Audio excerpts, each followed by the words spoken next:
Welcome to our comprehensive guide on managing depression. This is about arming you with the tools to understand what's going on and take real, concrete steps to feel better.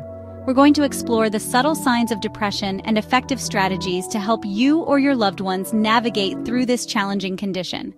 Let's get started. Let's talk about fatigue, the kind that doesn't go away with a good night's sleep. And I don't mean just feeling a little tired after a long day. This isn't just about needing an extra cup of coffee. This is about your body sending you a signal that something's off. It's a deeper kind of exhaustion. Fatigue can be a symptom of a lot of things, but it's a hallmark of depression. It can also indicate other underlying health issues. When you're depressed, your body is in a constant state of stress, and that takes a toll. This stress can manifest in various ways, including chronic fatigue. So if you're feeling this way, don't ignore it. It's important to listen to your body and mind. It's time to dig deeper and figure out what's really going on. Seek help if needed, and take steps towards better mental and physical health. Life should be full of things you enjoy, activities that bring a smile to your face and make your heart sing, things that light you up and make you feel alive, like spending time with loved ones or exploring new places. But when depression sets in, it can feel like a heavy fog has descended, obscuring all the beauty around you. It can feel like all the color has been drained out of the world. This loss of interest in things you once loved, this inability to feel joy, can be incredibly isolating and disheartening. It's a major warning sign of depression, a signal that something deeper is going on. It's about recognizing that this lack of interest is a symptom, not who you are. It's crucial to seek help and support. We need to find a way to get you back in gear, to rediscover the joy and passion that make life worth living. Let's talk about sleep, or lack thereof.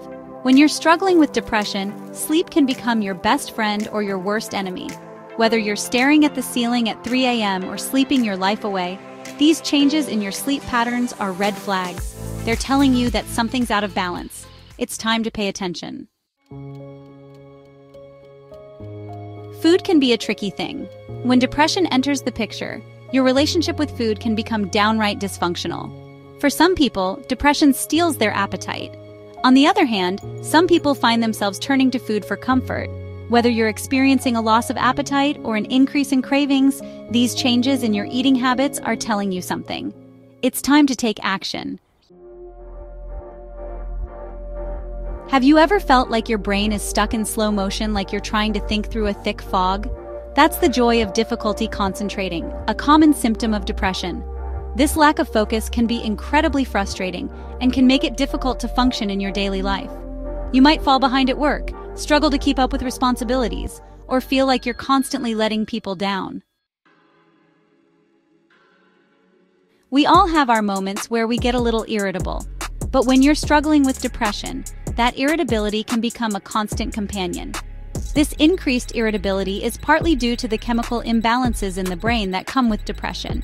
It's also about the constant stress and emotional exhaustion that you're carrying around. Let's talk about guilt and worthlessness, those insidious little voices that whisper in your ear. These thoughts can be absolutely paralyzing, keeping you stuck in a cycle of self-doubt and shame. These feelings of guilt and worthlessness are classic symptoms of depression. It's important to remember that these thoughts are not the truth. Humans are social creatures, but when depression takes hold, it can make you want to push everyone away and isolate yourself from the world. You might start avoiding phone calls, making excuses to cancel plans, or withdrawing from loved ones. This social withdrawal is a common coping mechanism for depression, but it's a dangerous one. The more you isolate yourself, the more entrenched those negative thoughts and feelings become. It's time to break the cycle. Depression doesn't just affect your mind, it affects your entire body. Sometimes that emotional pain can manifest itself in physical ways. You might experience headaches, stomach aches, muscle tension, back pain, or fatigue. When you're depressed, your body is in a constant state of stress, and that takes a toll. Stress hormones like cortisol flood your system, leading to inflammation and a whole host of physical symptoms. If you're struggling with depression, it's time to get professional help immediately. It doesn't mean you're weak, it means you're taking charge of your mental health and well-being. A therapist can help you understand the root causes of your depression and develop effective coping mechanisms. Don't hesitate to seek help when you need it. While professional help is crucial, there are also things you can do on your own to manage your depression. It all starts with self-care. Prioritize sleep. Aim for 7 to 8 hours of quality sleep each night. Focus on eating whole, unprocessed foods like fruits, vegetables, lean protein, and whole grains. Don't underestimate the power of hydration. Drink plenty of water throughout the day to keep your body and mind functioning at their best. When you're depressed, it can feel like your life is spiraling out of control. Establishing a daily routine can provide a sense of structure, predictability, and control. Start by setting small, achievable goals for each day. Break down larger tasks into smaller, more manageable steps. Don't try to tackle everything at once. Be kind to yourself and celebrate your small victories. When you're depressed, the last thing you want to do is socialize. But connecting with others is crucial for managing depression. Reach out to trusted friends or family members. Consider joining a support group. Being around others who understand what you're going through can be incredibly validating and empowering. It's a safe space to share your experiences and learn coping skills. When you're depressed, your mind can feel like a runaway train. Mindfulness and relaxation techniques can help you slow down those thoughts and find a sense of peace. One powerful technique is mindfulness meditation. Another helpful technique is journaling. Journaling can help you process your emotions and gain clarity on your situation. These practices can help you find calm in the chaos. When you're depressed, it's easy to get caught in a cycle of negativity and self-doubt. That's why it's important to set realistic goals, small, achievable steps that can help you build momentum. Start with something small, like making your bed every morning or going for a 10-minute walk. As you start accomplishing these small goals, you'll start to feel a sense of pride and accomplishment. You'll start to believe in yourself again. Remember joy? That feeling of lightness and happiness that once filled your days? It's still there, buried beneath the weight of depression and life's challenges. Engage in pleasurable activities, things that used to bring you joy, even if they don't seem appealing right now. Start small, with simple activities. Think back to a time when you felt truly happy and alive. What were you doing? Who were you with? Make a list of activities that you used to enjoy, no matter how small or insignificant they may seem, and start incorporating them back into your life, one step at a time. Over time, as you start experiencing those little sparks of joy again, you'll notice a change. You'll start to feel more like yourself, more connected to the world around you, and more alive. When you're struggling with depression, it's tempting to reach for anything that will numb the pain. But those unhealthy coping mechanisms only make things worse. Instead of reaching for those quick fixes, focus on developing healthy coping mechanisms. These activities might not provide instant gratification, but they'll nourish your mind, body, and soul in a lasting and meaningful way.